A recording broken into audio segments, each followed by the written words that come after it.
Morning, guys. Welcome to Coffee Chat.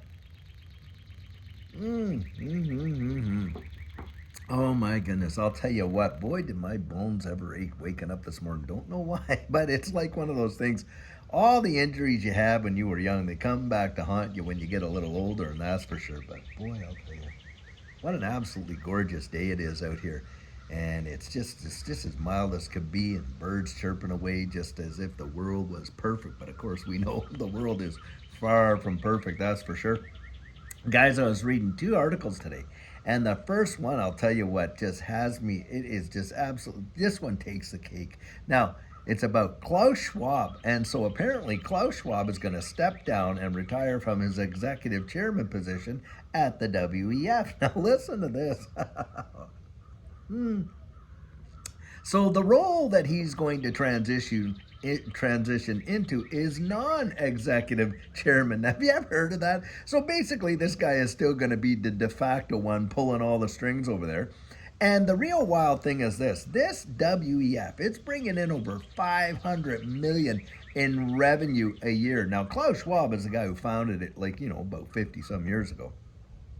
Needless to say, this guy's going to retire with what, 200 million in Swiss francs in cash, along with all these other benefits. And they're the ones coming out with, hey, by 2030, you'll own nothing and be happy. No, by 2030, they'll own everything and be happy. That's what it really is. It is truly obscene. This whole, the hypocrisy's right in front of your face. And it's totally laughable because what the guy has done is he's instilled all of his family members, all the different executive positions in the WEF just to ensure the dynasty keeps on going, bequeathed all those positions.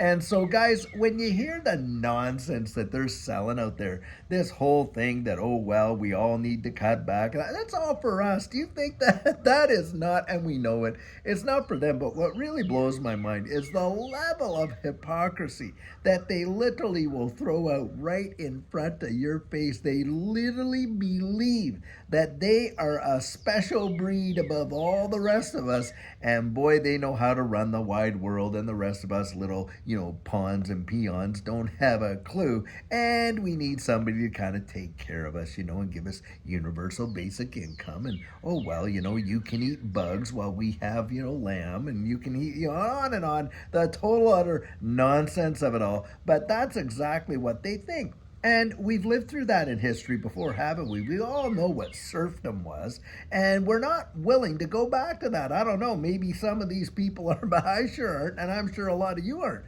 willing to go back to that kind of nonsense. We have governments that are for the people and by the people. And yet, are they representing the people when we elect them to do that? Hardly ever. In fact, some of them have been in so long that they literally believe they can bequeath the positions to, their family members and stuff like that. 10, 20, 30, 40 years sitting in some of these elected positions. It is absolutely obscene. Wow. And that's where I say, guys, we got to get out and get some of them out of there, especially like the likes of Elizabeth Warren and that crowd. And that's why I would support John Deaton. Get in behind. Listen, guys, I'm telling you what, we only have a few opportunities to really have decision-making sway in the way in which this system's set up right now. And one of them is you go out and vote. Now, at the end of the day, obviously, it's going to be up to you what you're going to vote for. No one's trying to influence your vote, but I will say this much.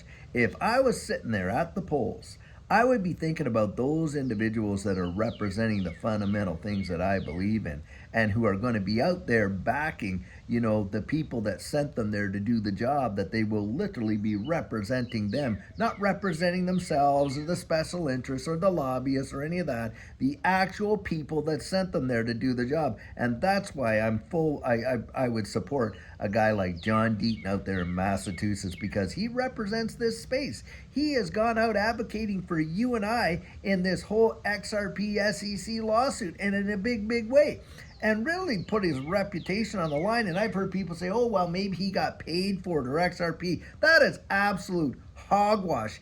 John Deaton didn't get paid one XRP to go out and do the job that he did for you and I as amicus curiae and representing us in that lawsuit. Not on your life. And these are the guys that you want to get behind and support. That's the way I look at it. It's the ones that agree with the things that you're wanting to see happen. And that's why I say, but get out for goodness sakes and at least exercise that vote. Now, second article I was reading, talking about how people out there, in the real world are absolutely struggling just to make it in a big, big way. And you got these people saying, oh yeah, things are so rosy and it's all turning around. And that is just utter sheer hogwash. There's a lot of people that are in situations where they would love to be able to kind of downsize and move and stuff like that. But you know why they can't? Because the interest rates on their mortgages are so astronomically high that it would literally cripple them if they were to sell their house and go in and have another one. Even though the mortgage should be reduced, the interest rate is obscene,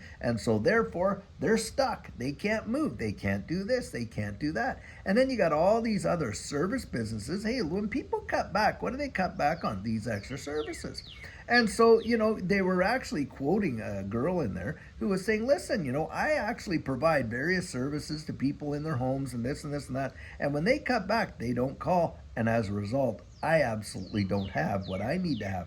Guys, we are seeing it in real time, you and I, on the ground. And these guys, they're sitting up there in their ivory towers, absolutely lapping it up like crazy. And when you think of the nonsense that comes out of their mouths, look, they want us to live in 15-minute cities so we can ride bicycles while they drive in luxury cars. They want us to actually cut our carbon footprint back and maybe take a vacation once every 2 or 3 years while they jet set around the wide world multiple times a year. They want us to share our accommodations, live in little bitty homes and all this kind of stuff, and not have any goals in life of absolutely seeing maybe a dream home or anything like that, while they live in palaces and mansions. And by 2030, you'll own nothing and you'll be happy about that. While when the reality is they're retiring with hundreds of millions of dollars stuffed in their jeans and all this kind of stuff. And guys, it is this kind of thing that leads people to the absolute point where they are not going to take it anymore and vote these people right out of the positions that they're in. I'll tell you what. We have got to get back absolutely to a we the people, for the people, by the people. Because, guys, I'll tell you what, it is us the people. These guys should be answering to we the people. Now, this is a big time election year here in the United States. And, of course, around the wide world, there's going to be a lot of various elections. And, they all can kind of center. It seems like a lot of it changes relatively around the same time every 4 or 5 years, stuff like that. And I'll tell you, if you want to shape your future, then definitely get out there and exercise the liberty to vote that somebody else in your family, no doubt, paid a ultimate price to get there. You see this American flag behind me here? Well, that is staked into a little holder that Judy got from when we went to, bury her mom when her mom passed there last year. Well, her dad was buried there, and her dad was a veteran. And, they had given her this thing. And so that flag is there to remind her of her father, who absolutely served his country with total honor. And anyone, I don't care, how old you are, how young you are, whatever, you serving your country and in the capacities you serve it, and those that actually do, that way they wear the colors of this nation and they're out there protecting you and I and this and that.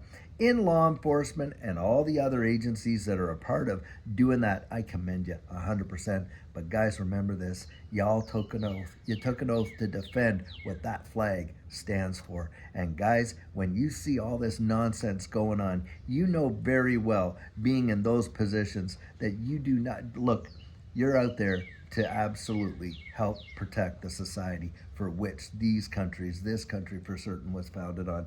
And I commend you for doing it, and I would encourage you, don't buy the BS. Don't buy the narrative and all this kind of stuff. Go out there and adjudicate the job that you have been sent to perform. That's what I would say. And guys, for all of us out here in this space, I'll tell you what, It is truly remarkable. We are seeing opportunity in a way that most generations have never seen before. We're transitioning into a brand new digital economy, and the opportunities that that represents are absolutely mind bending when you're thinking about it down the road. It is truly something else. Just consider this. These devices, and I've said this before, but it is true. Look, I'm talking to you on this smartphone here, right? Well, the thing is this, these things never even existed not that long ago. It was 2007, the very first iPhone ever came out. Well, for those of us that have lived through those years, that doesn't seem that too far long ago, does it? Not at all. Look at the transitions, remarkably, how it has changed the wide world. And in fact, most of us can't even function without it now, can we? But at one time we could. Yet it has become so integrated that it can, we can't live without it. Another one, back in the 1980s, 1990s, in that area there, the world functioned pretty well. Tickety boom, right along fine, the financial world, without having to be interconnected with the internet and everything like that. Do you realize that if we saw a global down system, or even not even global, but significant down system in the internet for 3 days, the financial systems would practically collapse?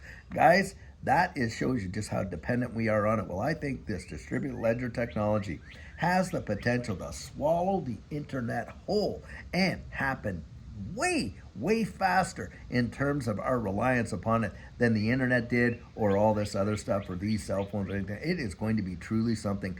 Think of the opportunity that could be associated with that.